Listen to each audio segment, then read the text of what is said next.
કાંદા ભજીયા તો તમે બહુ ખાધા હશે, પણ આજે જે હું તમારી જોડે કાંદા ભજીયાની રેસીપી શેર કરી રહી છું એ કંઈક અલગ જ છે. આવી રીતે એકવાર તમે કાંદા ભજીયાની રેસીપી જરૂરથી ટ્રાય કરજો. મને ગેરંટી છે કે તમને આ રેસીપી બહુ જ ગમશે અને ખાવામાં બહુ જ ટેસ્ટી છે. અંદરથી એકદમ પોચા અને ઉપરથી એકદમ ક્રિસ્પી. આ રેસીપી તમે એકવાર અને એને જ્યારે તમે બ્રેડ અને ચટણી સાથે ખાશો તો એનો ટેસ્ટ બહુ જ મસ્ત આવશે. તો ચલો જઈએ આપણે રેસીપી તરફ. એક મિક્સર જારમાં મેં અહીંયા થોડા લીલા દાણા લીધા છે. એને મેં સરસ રીતે વોશ કરી લીધું છે અને હવે આપણે આમાં 2 ચમચી જેટલું સિંગ દાણા લેવાના છે.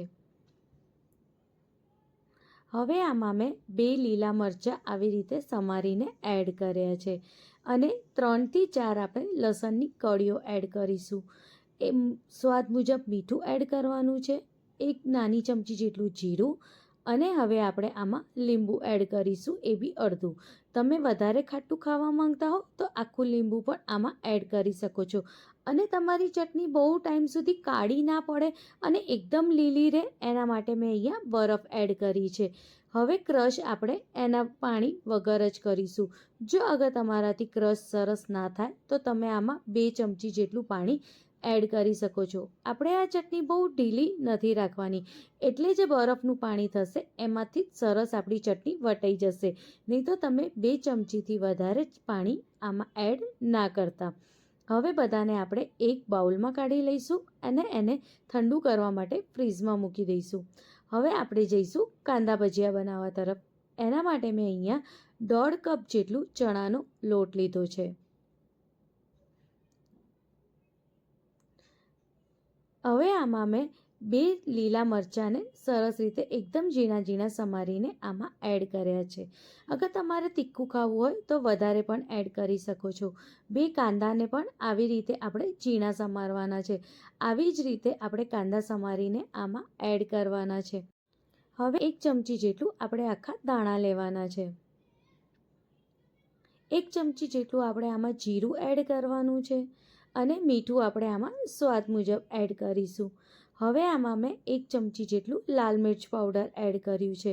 હવે આપણે આમાં 1 મુઠ્ઠી જેટલું આપણે આમાં લીલા દાણા એડ કરવાના છે. હવે મેં આમાં 1/4 કપ જેટલું પાણી લીધું છે. હવે બધાને આપણે પહેલાં સરસ રીતે મિક્સ કરી દઈશું અને થોડું પાણી એડ કરીને એનું એક સરસ બેટર આપણે રેડી કરવાનું છે.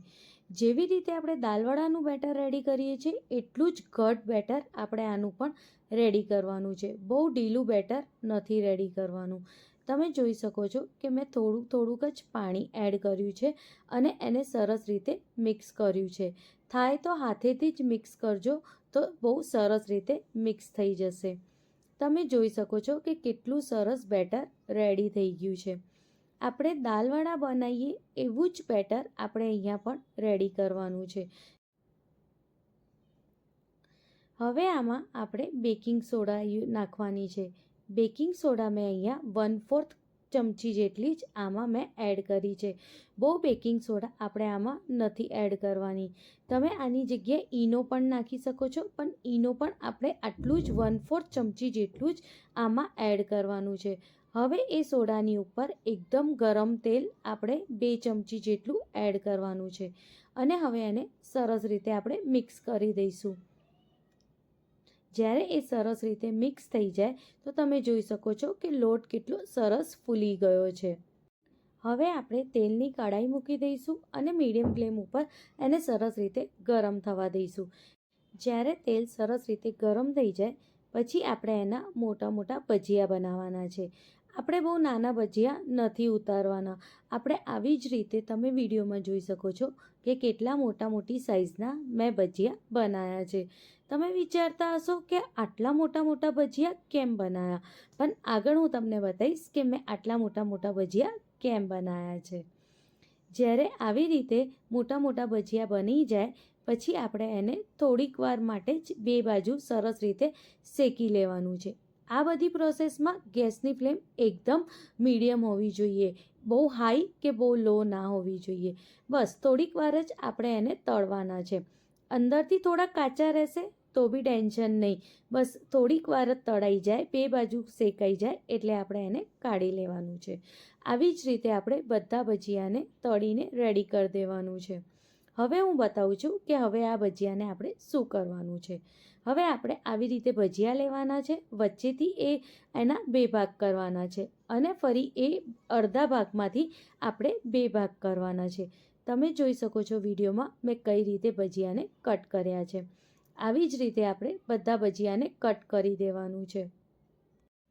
આવી જ રીતે આપણે નાની નાની સાઇઝમાં આપણે ભજીયા કટ કરવાના છે અને બધા ભજીયાને કટ કરીને આપણે આવી રીતે રેડી કરી દેવાનું છે. કંઈક આવી રીતે તમે જોઈ શકો છો મેં કઈ રીતે ભજીયાને કટ કરીને રેડી કરી દીધા છે. હવે આપણે ફરીથી એને ફ્રાય કરવાના છે. તેલને આપણે હવે એકદમ મીડિયમ ફ્લેમ ઉપર જ રાખવાનું છે અને જે અંદરનું જે ભાગ છે એને આપણે પહેલાં નાખવાનું ફ્રાય કરવા માટે અને ઉપરનો ભાગ ઉપર રાખવાનો છે. આવી જ રીતે આપણે ફરીથી એને ફ્રાય કરી દેવાનું છે. જ્યારે આપણે બીજી વાર આને ફ્રાય કરીએ છીએ ત્યારે એ એકદમ ક્રિસ્પી બની જાય છે અને અંદરથી એકદમ પોચા રહે છે.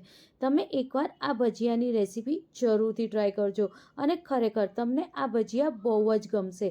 આ ભજીયા તમે બ્રેડ સાથે, પાઉં સાથે બધી રીતે ખાઈ શકો છો. તમે જોઈ શકો છો કે કેટલા સરસ આ ફ્રાય થઈ રહ્યા છે. જો હવે આ ફ્રાય થઈને રેડી થઈ ગયા છે. તમે જોઈ શકો છો કે કેટલા સરસ ભજીયા બનીને રેડી થઈ ગયા છે. બસ આવી જ રીતે આપણે બધા ભજીયાને ફ્રાય કરી દઈશું. મારા ઘરે તો આ ભજીયા બધાને બહુ જ ગમે છે અને મારા ઘેર જે બી મહેમાન આવે એને જ્યારે હું આ ભજીયા ખવડાવું છું ત્યારે એ લોકોને બહુ જ પસંદ આવે છે. તમે પણ આ રેસીપી એકવાર જરૂરથી ટ્રાય કરજો અને તમને ગમે તો તમે એને લાઈક, શેર અને કમેન્ટ જરૂરથી કરજો અને તમારા દોસ્તો સાથે પણ જરૂરથી શેર કરજો. મારા ચેનલ પર નવા હો તો મારી ચેનલને સબસ્ક્રાઈબ કરવાનું ના ભૂલતા અને જ્યારે બી તમે આ રેસીપી બનાવો મને કમેન્ટમાં જરૂરથી જણાવજો કે તમને આ રેસીપી કેવી લાગી. હું તમને બતાવું છું કે આપણે બ્રેડ ઉપર આવી રીતે ચટણી લગાવી દેવાની. પછી ભજીયાને આપણે આવી રીતે બ્રેડની વચ્ચે મૂકી દેવાનું એક સાઈડ. તમે 4થી 5 ભજીયાને આવી રીતે વચ્ચે મૂકી શકો છો અને પછી એને ફોલ્ડ કરીને તમે એને જરૂરથી ટ્રાય કરજો. ખરેખર આ જે બ્રેડ ભજીયા છે ખાવામાં બહુ જ ટેસ્ટી લાગે છે. તમે આને છોકરાઓના ટિફિનમાં પણ આપી શકો છો. રેસીપી ગમે તો લાઈક જરૂરથી કરજો. મળીએ એક નવી જ રેસીપી સાથે. Thank you.